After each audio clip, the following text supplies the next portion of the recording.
ప్రతిపక్షాలకు బొటాబొటీ మెజారిటీ ఉన్న పక్షంలో అవన్నీ కాంగ్రెస్ అధికార పక్షానికి అనుకూలంగా వెళ్ళే పరిస్థితి కనిపిస్తుంది. ఇంకొకటి చూస్తే మనోజ్ ఐజాలో మొత్తం 20 స్థానాలు ఉన్నాయి. ఇది కొంత మేజర్ మున్సిపాలిటీగా చెప్పాలి. ఇక్కడ మొత్తం 20 స్థానాల్లో కాంగ్రెస్ బీఆర్ఎస్ మధ్యలో పోటాపోటీ ఉంది. అక్కడ అయితే స్వల్ప ఆధిక్యత మాత్రం బీఆర్ఎస్ కనిపిస్తుంది. అక్కడ 20లో 10 స్థానాలు బీఆర్ఎస్కి అనుకూలంగా వెళ్తే కాంగ్రెస్కు 9 స్థానాలు గెలిచే అవకాశం ఉంది, బీజేపీ 1 స్థానం. నిజానికి వీటిని ఒక రంగా చెప్పాలంటే మెజారిటీ స్థానాలు మహబూబ్నగర్ జిల్లాలో హంగ్ మున్సిపాలిటీలుగా కనిపిస్తున్నాయి. అయితే ఈ హంగ్ వచ్చిన పరిస్థితుల్లో సాధారణంగా అధికార పార్టీకే కొంత అడ్వాంటేజ్ ఉంటుంది. ఆ తర్వాత చూస్తే మనకి అతిపెద్ద నిజానికి ఒక పెద్ద మున్సిపాలిటీలో ఒకటి గద్వాల. అక్కడ 37 స్థానాలు ఉంటే కాంగ్రెస్ దాదాపు 20 స్థానాల్లో విజయం సాధించి మున్సిపాలిటీని కైవసం చేసుకోబోతుంది. అక్కడ బీఆర్ఎస్ కేవలం 10 స్థానాలకే పరిమితం అవుతుంది. ఆ తర్వాత నాగర్ కర్నూల్లో 24 వార్డులు ఉన్నాయి. ఇక్కడ దాదాపు 14 స్థానాల్లో కాంగ్రెస్ గెలుచుకోబోతుంది. ఇక్కడ ఒక ఇంట్రెస్టింగ్ డెవలప్మెంట్ ఉంది మనోజ్, మీకు చెప్పాలి. మొత్తం 24 స్థానాలకు గాను మనం చేసిన ప్రీ పోల్ సర్వేలో మనం ముందొచ్చింది కాంగ్రెస్ 18 స్థానాల్లో విజయం సాధించబోతోందని. కానీ అక్కడ స్థానిక నాయకులు బీజేపీ నాయకులు చాలా గట్టిగా ప్రయత్నం చేశారు. బీఆర్ఎస్ కూడా చాలా గట్టి ప్రయత్నంతో కాంగ్రెస్ ఆధిక్యాన్ని బాగా తగ్గించగలిగింది. అక్కడ కాంగ్రెస్ ఆధిక్యత 18 నుంచి 14కు పడిపోయే పరిస్థితి కనిపిస్తోంది. బీఆర్ఎస్ దాదాపు 5 నుంచి 7 స్థానాల్లో తన బలాన్ని పెంచుకుంటోంది. అయినా కూడా మొత్తానికి నాగర్ కర్నూలు కూడా కాంగ్రెస్ ఖాతాలోకి వెళ్ళిపోయే అవకాశం కనిపిస్తుంది.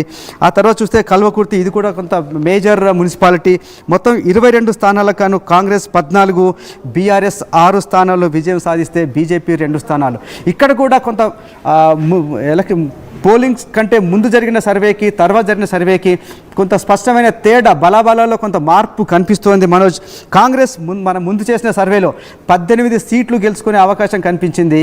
కానీ ఎలక్షన్ తర్వాత చూస్తే ఆ బలం 14కు పడిపోతోంది. సేమ్ అదే లెవెల్లో బీఆర్ఎస్ బలం 4 నుంచి 6 స్థానాలు పెరుగుతుంది. కాంగ్రెస్ బలం 4 తగ్గితే బీఆర్ఎస్ బలం 2 పెరుగుతోంది. ఆ 2 కాంగ్రెస్కు తగ్గిన మరో 2 బీజేపీ ఖాతాలోకి వెళ్ళే అవకాశం ఉంది. అయినా కూడా మొత్తం మీద కల్వకుర్తి మున్సిపాలిటీ కాంగ్రెస్ ఖాతాలోకి వెళ్ళిపోతుంది మనోజ్. మరొక బ్రేకింగ్ అంతోంది. కాంగ్రెస్ పార్టీ ఇక్కడ బోని కొట్టింది. దగ్గర బీఆర్ఎస్ పార్టీ గురించి మాట్లాడుకున్న గడ్డపోతారం దగ్గర బీఆర్ఎస్ పార్టీ అవుట్ ఆఫ్ 18 వార్డులకు గాను 14 బీఆర్ఎస్ అక్కడ గెలుపొందింది. కేవలం 3 మాత్రమే కాంగ్రెస్, 1 ఇతరులు గెలుపొందారని చెప్పి. సో ఇప్పుడు మనం చూస్తాం నల్గొండకు సంబంధించి బ్రేకింగ్ న్యూస్. సో నల్గొండ జిల్లాకు సంబంధించి నందికొండ మున్సిపాలిటీ కాంగ్రెస్ కైవసం చేసుకుంది. మొత్తం 12 వార్డుల్లో కాంగ్రెస్ 11 చోట్ల విజయం సాధించింది. 11 చోట్ల కాంగ్రెస్ విజయం సాధించింది. కేవలం 1 చోట మాత్రమే బీఆర్ఎస్ పార్టీ ఇక్కడ గెలుపొందడం జరిగింది. సో నల్గొండ జిల్లాలో నందికొండ మున్సిపాలిటీకి సంబంధించి రిజల్ట్స్ మీరు చూస్తున్నారు. సో నందికొండలో 12 వార్డుల్లో 11 చోట్ల కాంగ్రెస్, కేవలం 1 చోట మాత్రమే బీఆర్ఎస్. సో నల్గొండకు సంబంధించి 1 విన్ కన్ఫర్మ్ అయింది నందికొండ మున్సిపాలిటీలో. సో యాజ్ ఎక్స్పెక్టెడ్ నందికొండ మున్సిపాలిటీలో 12 వార్డులు ఉంటే ఆర్టీవీ చెప్పిన సర్వే ప్రకారంగా దాదాపుగా 10కి పైగా 10 స్థానాల్లో కాంగ్రెస్ గెలుస్తోందని ఆర్టీవీ చెప్పింది. సో ఒకసారి మనం చెప్పిన రిజల్ట్స్ ఎగ్జాక్ట్లీ రిప్లికేట్ అవుతున్నాయి కాబట్టి మౌలి గారు మాట్లాడతారు. సో మౌలి గారు, నందికొండ మున్సిపాలిటీ మనం చెప్పినట్టుగా ఎగ్జిట్ ఫలితాల్లో మనోజ్ మనం చాలా ఖచ్చితంగా చెప్పే మన సర్వేలో నందికొండలో మొత్తం 12 స్థానాల కన్నా 11 కాంగ్రెస్ ఖాతాలోకి వెళ్తున్నాయి. నిజానికి చెప్పాలంటే నల్గొండ జిల్లాలో ఉన్న అన్ని మున్సిపాలిటీలు కూడా కాంగ్రెస్ ఖాతాలోకి వెళ్తున్నాయి. కేవలం మొత్తం మున్సిపాలిటీ వెళ్ళటమే కాదు, అందులో గెలిచిన వార్డుల సంఖ్య కూడా ఆర్టీవీ ఏ చెప్పిందో ఖచ్చితంగా అదే ఫలితం వస్తుంది. నందికొండలో మనం చెప్పే మొత్తం 12 వార్డులకు కాను కాంగ్రెస్ 11 స్థానాల్లో గెలవబోతుంది. బీఆర్ఎస్ 1 స్థానానికే పరిమితం అవుతుందని ఏదైతే ఆర్టీవీ చెప్పిందో అది 100కి 100% నిజమైంది. ఇప్పుడు మనకు వచ్చిన తాజా సమాచారం ప్రకారం నందికొండలో కాంగ్రెస్ 11 వార్డుల్లో గెలిచింది. బీఆర్ఎస్ 1 స్థానానికే పరిమితమైంది. ఈ లెక్కన మన ఇచ్చిన రిజల్ట్ మనమైతే ఆర్టీవీ సర్వే చేసిందో అది 100కి 100% నిజమైందని చెప్పాలి మనోజ్.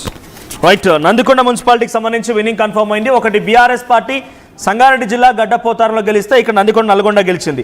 సో యాజ్ ఎక్స్పెక్టెడ్ మెదక్లో ఉన్నటువంటి కొంత మున్సిపాలిటీ అత్యధిక శాతంగా బీఆర్ఎస్ పార్టీ గెలుపొందితే నల్గొండలో మనం చెప్తున్నట్టుగా కాంగ్రెస్ పార్టీ గెలుస్తున్న రకంగా అది జనరల్గా ఎగ్జిట్ పోల్ ఫలితాలు కానీ ఆర్టీవీ చేసినటువంటి ప్రతి గ్రౌండ్ రియాలిటీ కూడా దానికి దగ్గర కనబడుతోంది.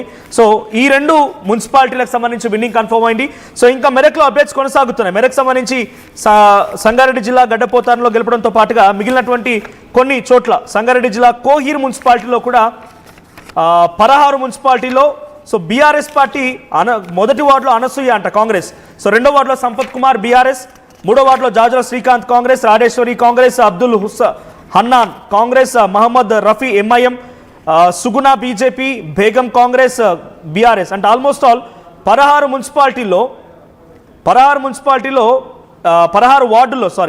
వార్డులో కోహీర్ మున్సిపాలిటీకి సంబంధించినటువంటి 16 వార్డులకు సంబంధించిన రిజల్ట్ డిక్లేర్ అయింది. ఈ రిజల్ట్ ప్రకారంగా అక్కడ కాంగ్రెస్ పార్టీ ఆ కోహీర్ మున్సిపాలిటీ దక్కించుకుందని చెప్పాలి. సో మెదక్ మున్సిపాలిటీకి సంబంధించి మనం మాట్లాడుకుంటున్నాం. మెదక్ మున్సిపాలిటీలో కోహీర్ 16 వార్డులు ఉన్నాయి. ఈ 16 వార్డులో కాంగ్రెస్ పార్టీ మొదటి వార్డులో, తర్వాత 3వ వార్డులో, 5వ వార్డులో, 7వ వార్డులో గెలుపొందింది, 10వ వార్డులో గెలుపొందింది, సో 12వ వార్డులో గెలుపొందింది. సో ఇక్కడ కూడా Congress and BRS tough fight ఉంది. సో ఒక్కసారి కోహీర్ మున్సిపాలిటీకి సంబంధించి నేను ఫుల్ రిజల్ట్ చెప్పే ముందు అసలు కోహీర్ మున్సిపాలిటీకి సంబంధించి ఆర్టీవీ ఏం చెప్పింది, ఎగ్జిట్ పోల్ ఫలితాలు ఎలా ఉన్నాయి, మౌలి గారు ఇస్తారు. ఆ తర్వాత ఒక విత్ ఇన్ షార్ట్ టైం నేను ఈ మున్సిపాలిటీ ఎవరు కైవసం చేస్తున్నారో అప్డేట్ ఇచ్చే ప్రయత్నం చేస్తాను. సో మౌలి గారు. మనోజ్, మొత్తం 19 మున్సిపాలిటీలు ఉన్నాయి మెదక్ జిల్లాలో. అందులో 11 కాంగ్రెస్ పక్షాన, 8 బీఆర్ఎస్ ఖాతాలోకి వెళ్ళే అవకాశం కనిపిస్తోంది. ఈ విషయాన్ని ఆర్టీవీ సర్వేలో చాలా స్పష్టమైంది. ఇప్పుడు మీరు చెప్తున్నట్టుగా కోహీర్లో 16 వార్డులు ఉన్నాయి. 16 వార్డులకు గాను మన ఆర్టీవీ సర్వేలో తేలింది 7 వార్డుల్లో కాంగ్రెస్ విజయం సాధిస్తుందని కాంగ్రెస్ మన ప్రీ పోల్ సర్వేలో తేలింది. ఎగ్జిట్ పోల్ సర్వే చూసినప్పుడు మరొక స్థానం కూడా పెరిగే అవకాశం మనకు కనిపించింది. అక్కడ బీఆర్ఎస్